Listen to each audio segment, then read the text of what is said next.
Welcome, everyone. I'm Christina, counselor, life coach, and PhD candidate in transpersonal counseling. I specialize in attachment theory, codependency, and trauma healing. I created this little quick seminar webinar because the fearful avoidant attachment style or disorganized attachment often feels like a war between two truths of wanting love deeply but fearing it completely. And today we'll unpack where that pattern begins, how it shapes our adult relationships, and most importantly, how to move forward and towards that security and peace without losing our depth. I know this one intimately. I have lived it.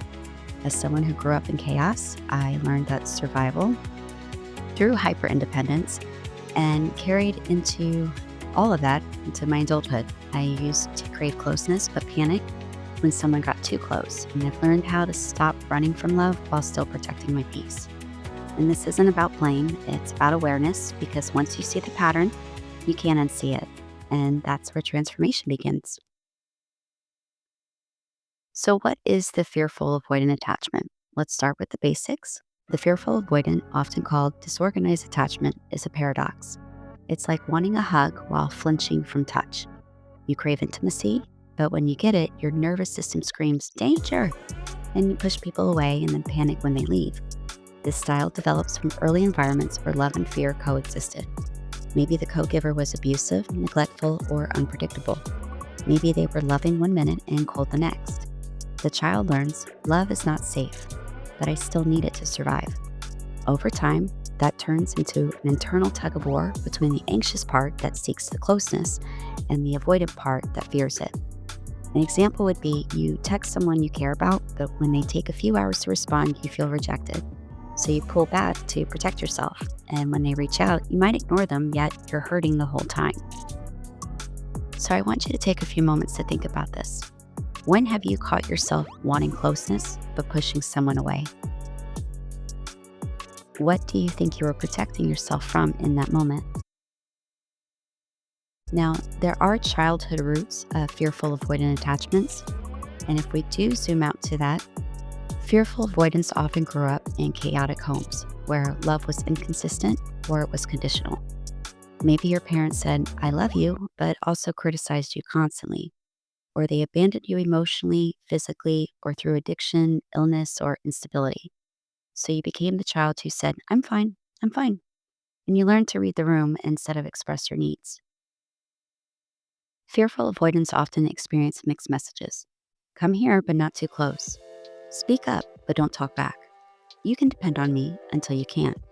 And that's the breeding ground for confusion, self-blame, and chronic hypervigilance. And as adults, we replay those dynamics. We attract emotionally unavailable partners, not because we like pain, but because familiar feels like home. So when you think of your childhood, how did love feel? Was it safe, conditional, unpredictable? What role did you play in your home? Were you the caretaker, the peacemaker, the ghost, or the rebel?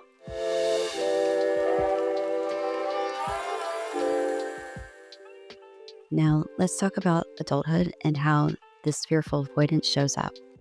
How the FA moves through the world is very different. In friendships, fearful avoidance tend to be deep but distant. We love connection, but we struggle to maintain consistency. We might disappear for days or weeks and then come back full of warmth and intensity.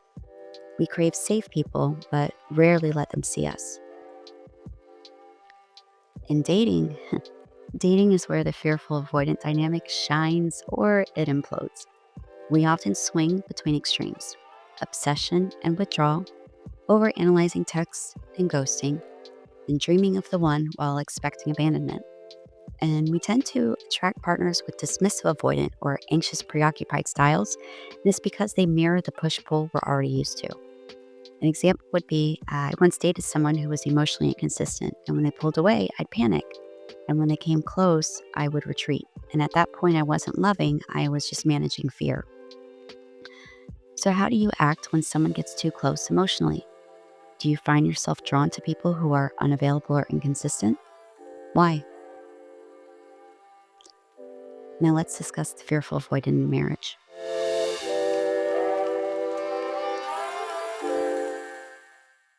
In marriage or long-term partnerships, Fearful avoidants crave security but sabotage it through withdrawal, criticism, or avoidance. The fear of being controlled collides with the fear of being abandoned, so they might unconsciously test their partner's love, pull away during conflict, or create emotional distance to feel safe. A fearful avoidant might say, "I need space," but what they really mean is, "I'm scared of losing myself again." And over time, the partner feels rejected, unloved, or confused. The marriage dissolves not from lack of love, but lack of emotional safety. And when the marriage ends, the FA often carries deep guilt, believing that they were too much or not enough, rather than realizing their nervous system was in survival mode. I want you to think, how do you react when you feel emotionally unsafe in a relationship? And what's one way that you could respond differently next time? Don't feel discouraged, there is a beautiful part. And here it is. Fearful avoidants are some of the most emotionally intelligent and self-aware healers once they do the work. We are introspective, empathetic, and incredibly loyal once trust is earned. We've survived chaos, and that means we can create peace. Resilience for the FA means learning to self-regulate instead of self-abandon, to stay instead of run, to trust love even when it's uncomfortable. What would it look like to stay open when you feel the urge to shut down? What could safety look like if you built it yourself? Now, steps to move forward for secure attachment is possible, and the healing starts with awareness, but growth begins with consistency. And here are your core steps to move towards security. Number 1, learn to sit with discomfort. Don't rush to fix or flee. Let your nervous system learn that safety doesn't always mean silence.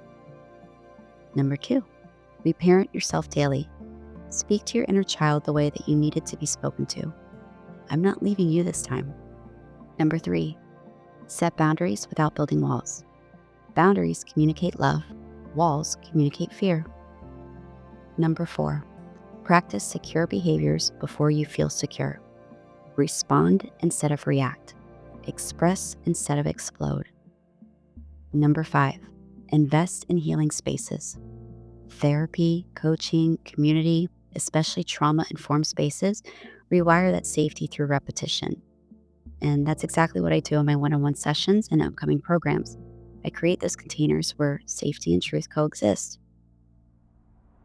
Now think of which one of these steps feels hardest for you right now, and what would it take to believe that love doesn't have to hurt? Every fearful avoidant has one lesson to learn. You are safe to love and be loved. You are not broken, you adapted, and now you're reprogramming the story. If today resonated with you, if you saw yourself in any of these patterns, I want you to know that there is a next step. You can join my upcoming 6-week attachment healing intensive or start with a one-on-one coaching session where we personalize your healing roadmap. Everything is linked in my link tree, or you can visit healingmyfeelings.com. You can't heal what you refuse to see, but once you see it, you can never go back to pretending you didn't. You deserve love that feels safe, consistent, and mutual. And it starts by giving that love to yourself first.